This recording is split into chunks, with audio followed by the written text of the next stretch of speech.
It's time for college football to learn his name. Dezmen Roebuck deserves to be a freshman All-American.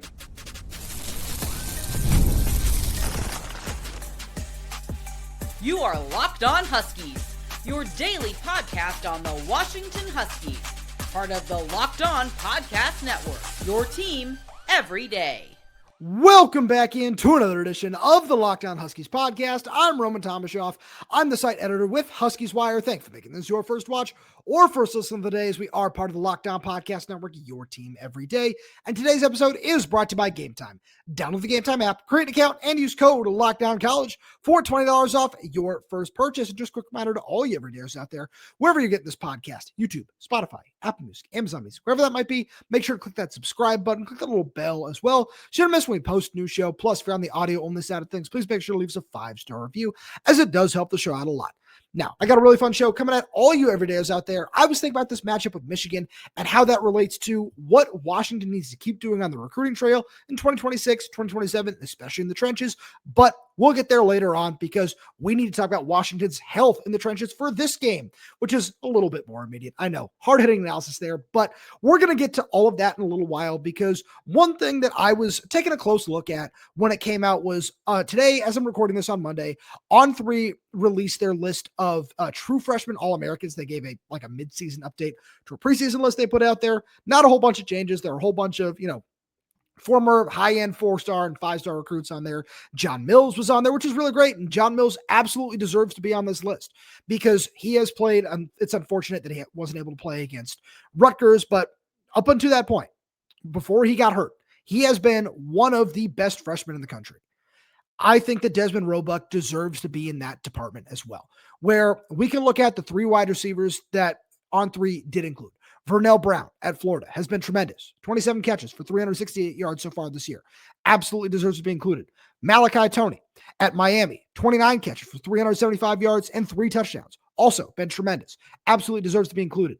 But I look at Dezmen Roebuck's stats, and they are shockingly similar and in some ways a little bit better compared to someone down south in Dakorien Moore, who, as we all know, number 1 receiver in the 2025 class, top 5 overall prospect, top 10, depending on where you look.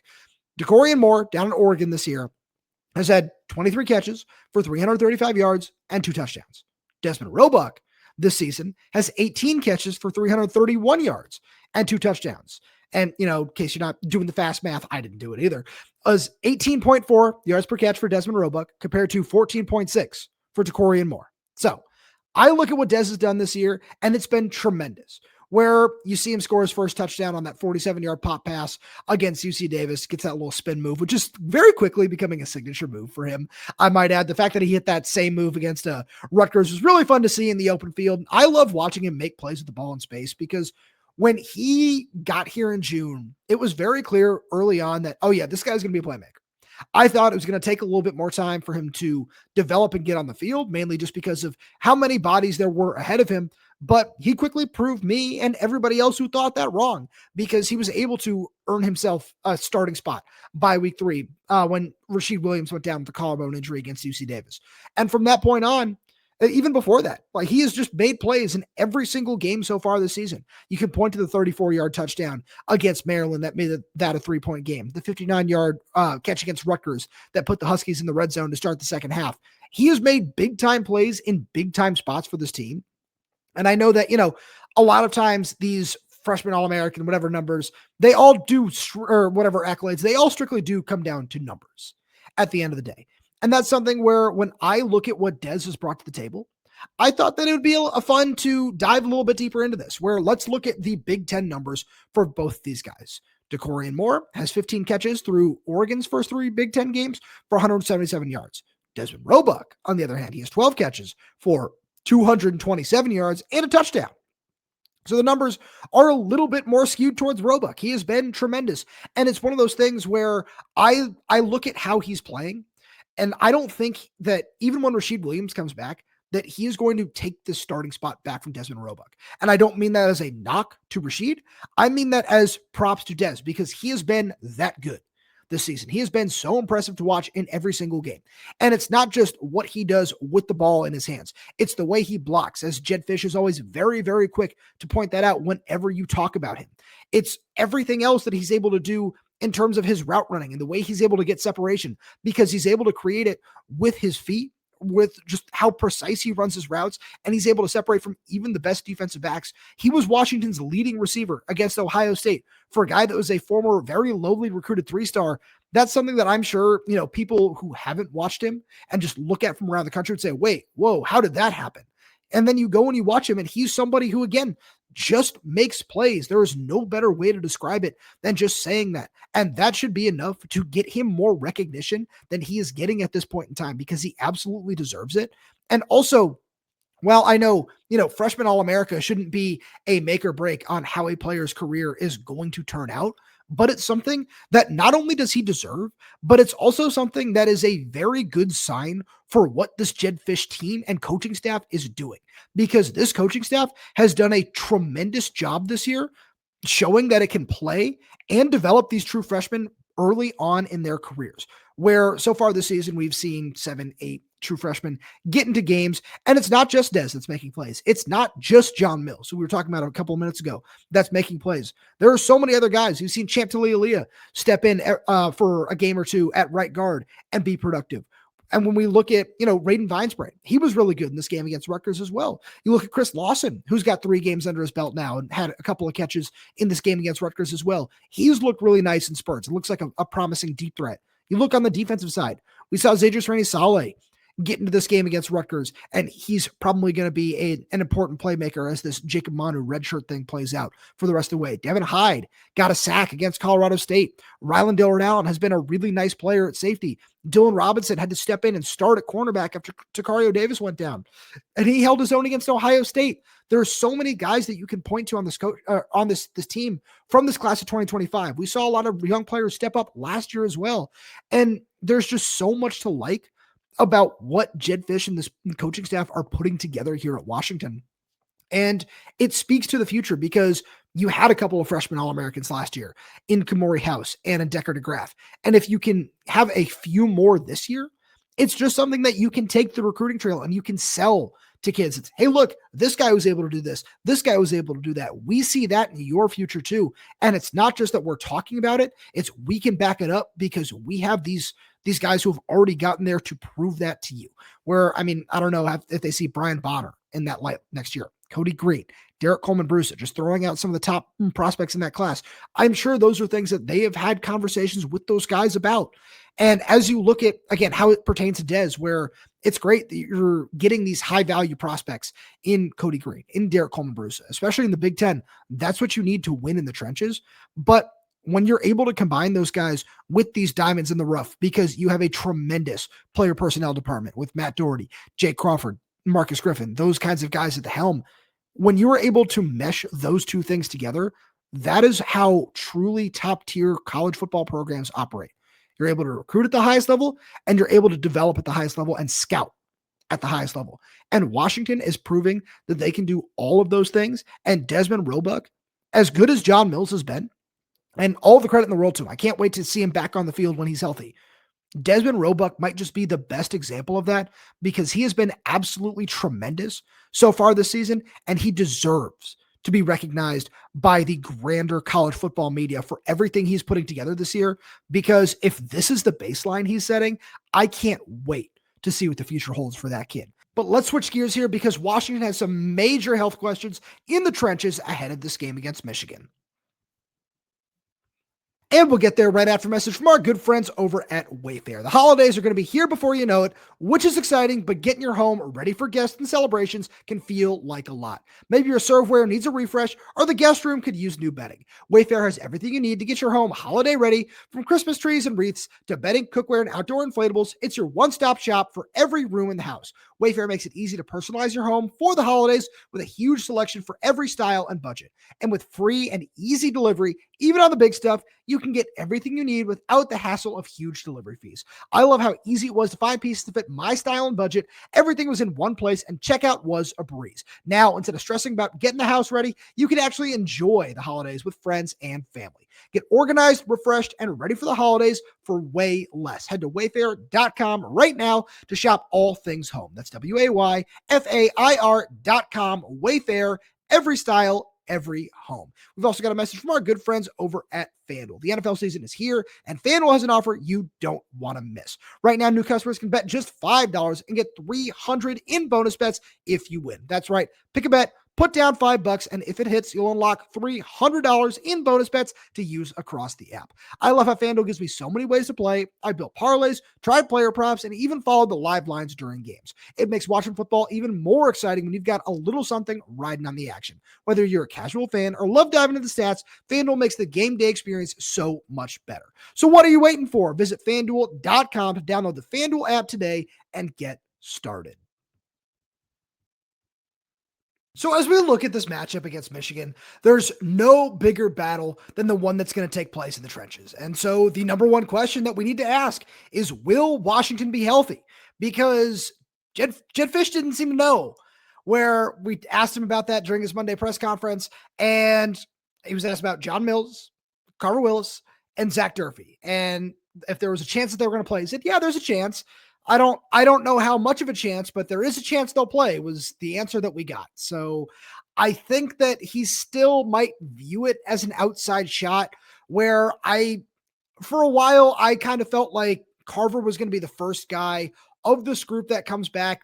Maybe it's this week against Michigan. Maybe it's next week. But as I look at just where Washington is when they just seem to talk about these guys on a week in, week out basis, I'm starting to feel more and more like it's just going to keep getting pushed back. I feel like all these guys are going to play. I don't think any of them are done for the year. I want to make that very clear. But I'm getting nervous that it might not be another week, maybe until after the bye. And when it comes to this week's game against Michigan, you can't have that. And it sucks. And that's the reality of the situation. Like, you can't, force these guys to play if they're not good to go out there, especially when you look at, what Carver and John Mills are dealing with, where Carver's wearing a big old brace on his right knee. John Mills was on a scooter with a walking boot on his left foot. I saw both of them ahead of the Friday game at Rutgers on the sideline. So it's not like you can just, force these guys to play.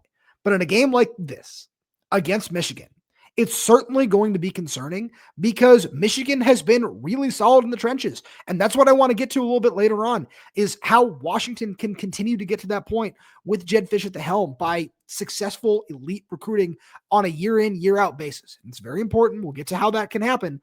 But right now, this is the reality of the situation. Washington is certainly much improved from where they were in the trenches last year. Is that an elite level in the Big Ten yet?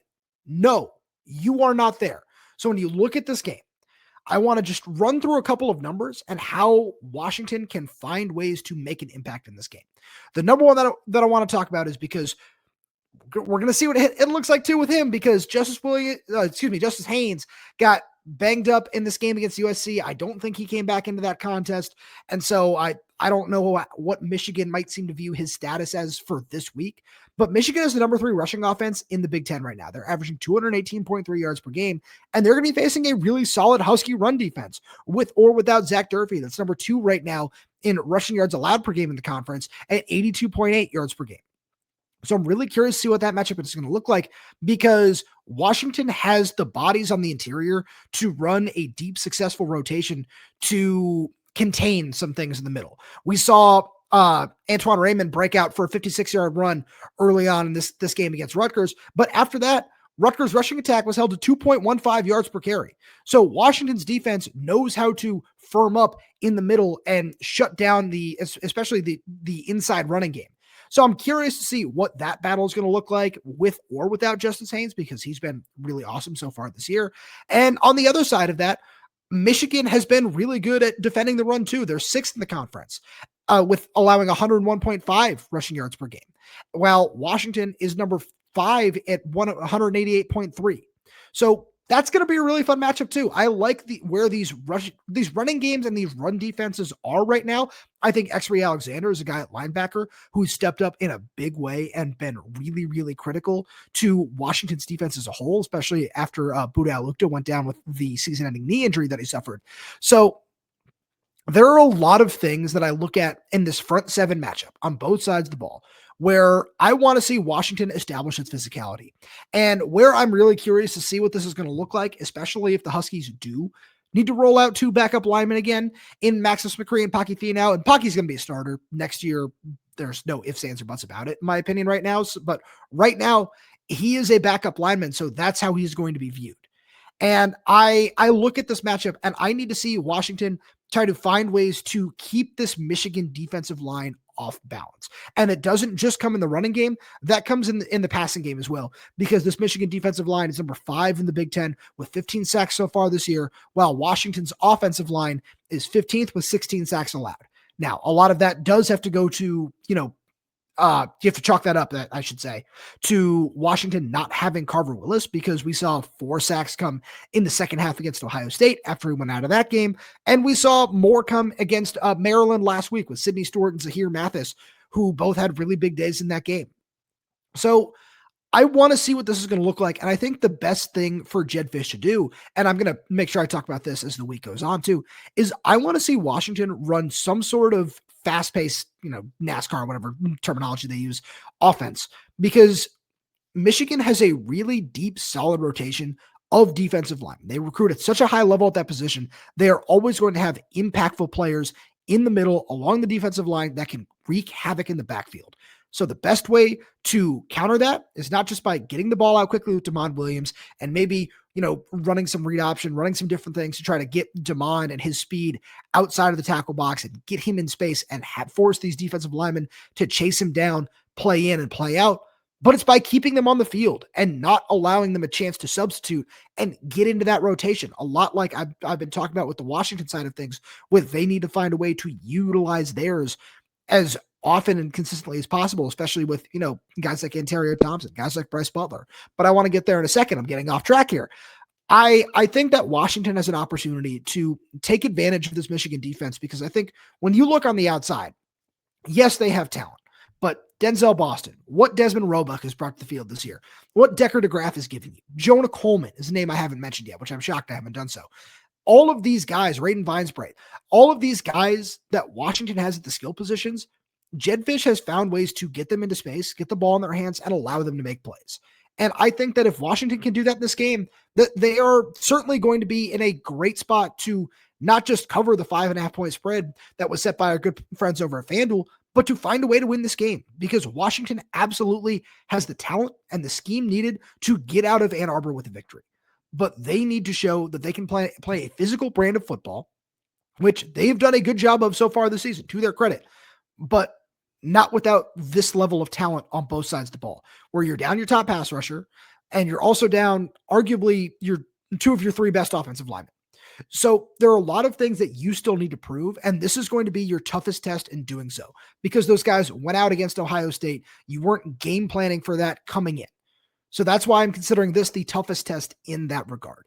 And then I look at, the other side of this. I look at Washington's pass rush and what their defensive line can do in this game. They have 12 sacks this season, which is 11th in the Big Ten. And they're facing an offensive line that's in the top half of the Big Ten conference with just 8 sacks allowed this year, which places them 7th. So there are a lot of things to look at in this game and think that Washington, you're going to need to find a way to get pressure. And against a true freshman quarterback like Bryce Underwood, who's been solid so far this year, I have to give him props. I am not a big proponent of, you can get to the college football playoff off the back of a true freshman. It just seems like a very difficult thing to do. But Bryce Underwood has been very solid for this Michigan team so far this year. Yeah, they're coming off an ugly loss against USC. And I think that USC just kind of showed a couple of things that you can do to shut down this Michigan team. And I'm sure that Jedd Fisch was watching that game very closely, as he's always loves to talk about what college football he has been watching over the course of the weekend. And the biggest thing I need to see Washington's trenches do in this game, this defensive line, they need to get pressure from the interior. We saw that against a lackluster offensive line that Rutgers threw at you, where they had 3 sacks in that game. All 3 came from defensive tackles, which is great. That's what you want to see, especially when you're down your top edge rusher, and you're not able to get a lot of pressure from that, you need guys on the interior, especially when you have a rotation of 6, 7, 8 guys to step up and find a way to contribute. And Bryce Butler did that with 2 sacks. Taitai Uyunglele did that with the sack.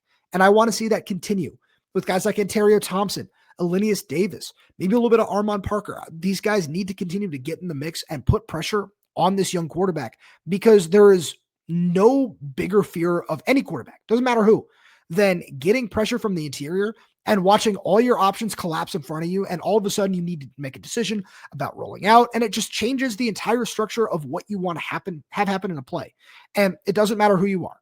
Damon Williams, doesn't matter what caliber of quarterback you are, pressure right up the middle is going to throw off everything that any coaching staff and everyone is going to want to do. And I need to see Washington's defense do that in this game, because you're going to have an opportunity to walk out of Ann Arbor with a victory. It might be a sloppy, ugly looking, low scoring game, but if you're able to get pressure on Bryce Underwood, especially up the middle, without Zach Durfee, that is going to be a really big key in this game. But let's look towards the future here, because Michigan is one of these teams that Washington needs to model their recruiting after.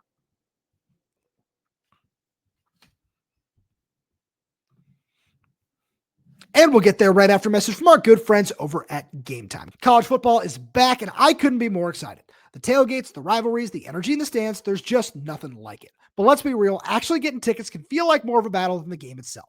Endless queues, hidden fees, prices jumping at checkout. That's why I use Game Time, the app that gives the advantage back to fans. It's the easiest way to score last-minute tickets at the best prices with no surprise fees. What you see is what you pay. I pulled up Game Time in just a couple taps. I saw amazing deals. I'm talking about your favorite college football games for as low as $25. The app makes it super simple. You can even see the exact view from your seat before buying. So take the guesswork out of buying college football tickets with Game Time. Download the Game Time app, create an account, and use code LOCKDOWNCollege for $20 off your first purchase. Terms apply. Again, this promo code LOCKEDONCOLLEGE for $20 off. Swipe, tap, ticket, go. Download Game Time today. All right, as we dive into the recruiting side of things here, the reason I say Washington needs to model a lot of this recruiting after Michigan is, the easiest answer in the world. Michigan has 25 blue chip prospects between their offensive and defensive line. That's 10 on the offensive side, 14 on the defensive side. And I think Washington has done a really good job over their 2 full cycles here with Jed Fish's coaching staff on the offensive side of the ball. We opened the show talking about John Mills and the impact that he's had as a midseason true freshman All-American. Champ Talia has looked really solid in spots. I'm really excited about Jack Schaefer from this 25 class as well. And then you look at 2026, Dom Harris was a huge win. Obviously, 5-star Cody Green looks like a guy who's going to come in and find a way to play in some capacity in 2026. We look at the defensive line.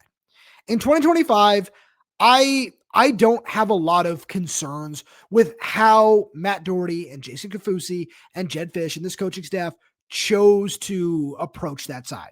There were very few high-end defensive tackle prospects, if any, truly, on the West Coast, where the one was Josiah Sharma, who wound up at Texas, a one-time Washington commit. Felt like it was always going to be really hard to get him back in the boat after Kalen DeBoer's staff left. So that one kind of is what it is. So Washington had to go the route of finding developmental guys. And I think they did a solid job, especially when you look at a guy like Dominic Macon, who I'm really excited about. You look at Caleb Smith, Victor Sanchez Hernandez. You added some promising bodies along the defensive line, but there just weren't a lot of high-end guys. So going the route of, okay, let's, throw some darts at a board in terms of, we like this guy's size and his motor, and we like this guy's length and his athleticism, and maybe in a year or two, we'll see something from this guy and something from that guy. I think that's fair. I think that's fine.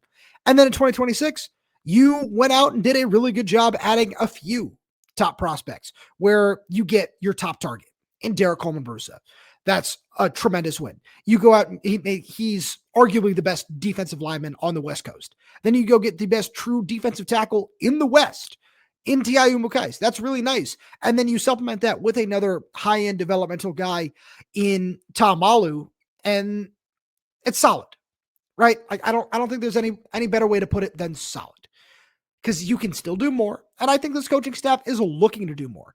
I think that they're still in the process of trying to, see who might not be 100% solid at their respective schools and attempting to flip somebody. I don't know how successful that's going to be, because in this era of NIL and everything, it's always going to be really hard to pull things like that off.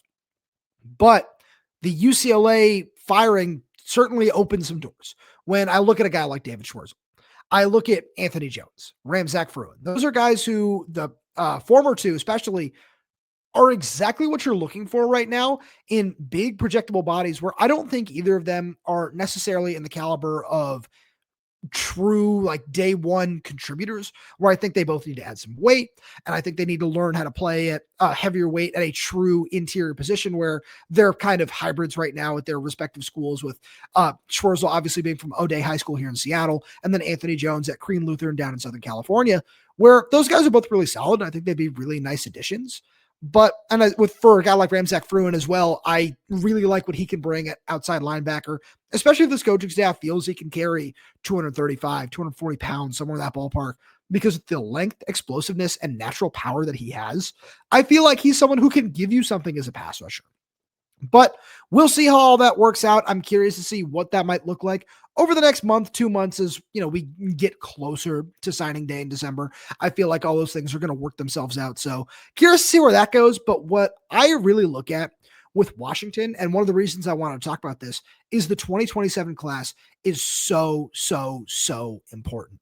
Because like I said, Michigan having 14 defensive linemen with 4 or 5-star designations when they got to college is not everything. I know that there is so much more that goes into recruiting than just a star ranking. But when you look at some of these guys that I think Washington is going to make a really, really big push for in the 2027 class, like Tevita Nonu, the 4-star defensive tackle from O'Day High School, like Jon Ioane, the super unique defensive tackle from Tustin High School down in Southern California, who also plays quarterback there at like 285, 290 pounds. There are so many prospects in this 2027 class on the West Coast that Washington can capitalize on. And I think that this is the most important. It's not just the most important position, but it's the most important year for Washington to capitalize, because everything lined up really well. I've done the math. I know I've talked about it here several times, that the everydayers know. Between the 25 and 26 classes, depending on what happens with the transfer portal this coming winter, Washington is set to lose 11 scholarship bodies along the defensive line over the next 2 years. So there are prime opportunities for a lot of these high-end young guys to say, oh, okay, I believe I can contribute to college right away. There is a Big Ten program for a lot of these guys down in LA, 2.5-hour flight away, where all my family can still come up and see me every weekend because it is that easy of a trip. Plus, I can, again, maybe find a way to start at a Big Ten program right away, which is why I opened this with the freshman All-American stuff. I think that all is something that Washington is going to bring to the table. Plus, I think after a couple of years of getting into some of these battles and losing a couple of these battles as well in the 26 cycle, this coaching staff fully understands what it takes to recruit along the defensive line. Because I've said this before on the show, and I'm going to say it again, there is no harder position to recruit right now in college football than defensive line, especially defensive tackle.